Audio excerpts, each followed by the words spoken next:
There's a good friend of mine who lives in a small village just outside Dorchester named Maiden. My friend has always had a passion for exotic animals and so has worked hard to build a wildlife roadshow that she operates with her husband.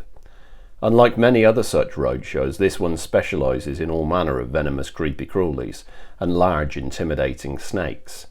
Nevertheless, and despite her affinity for all manner of dangerous creatures, there is one in her collection she'll never put on public display.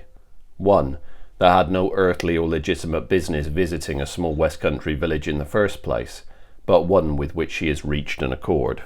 The first sighting of the beast took place in 2010. It wasn't much of a sighting, just a fleeting glimpse of a dark shadow passing between two hedgerows at dusk. At first the villagers passed it off as a fox, or a lost Labrador, or a particularly swift badger, but soon the sightings became far more frequent and the animal far more bold. Where once it would secrete itself in the far corners of fields or beneath mounds of fallen branches, it would now stand proudly for all to see, baring its sharp white fangs and flexing the taut muscles that lay beneath its shiny black coat. It wasn't long after that livestock began to go missing. A couple of chickens here and there, the odd lamb that had wandered too far from a ewe. Just enough to keep a hungry animal satiated, but not much more than that. Until, of course, the beast decided to satisfy its hunger for sport as well as for food.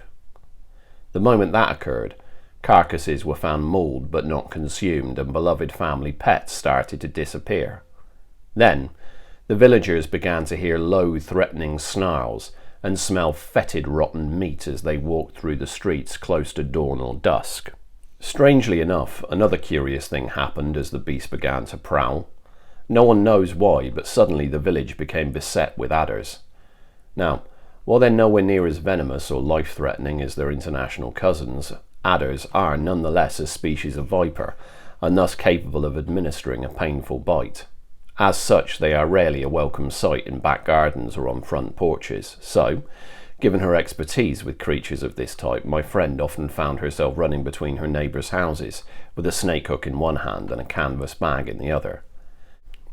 Dogs were quicker to bark at passers-by, children were swifter to fight, and arguments in the village pub were more likely to end with a split lip or a black eye.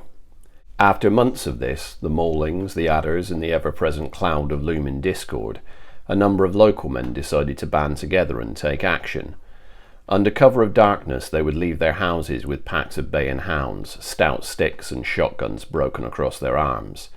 Then they would set out to search for the beast. For the next few weeks, the villagers would often find themselves awoken by the barking of the dogs or the crack of a gunshot, and lived in hope that this curse would surely soon be lifted. It was all for naught, though.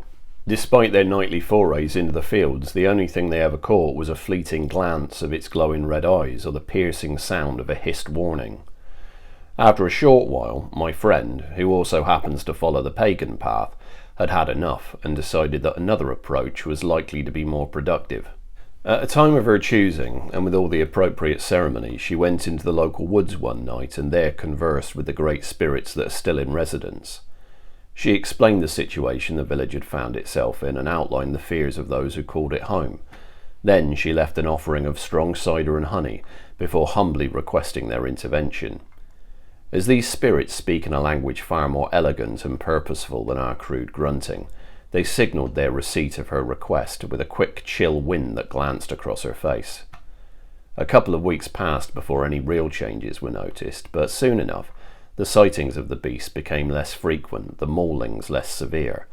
The discord that had divided neighbours began to abate, and sightings of adders returned to a thing of rarity. Then, one day, no one in the village could remember the last time the creature that had plagued them had even been mentioned, let alone seen.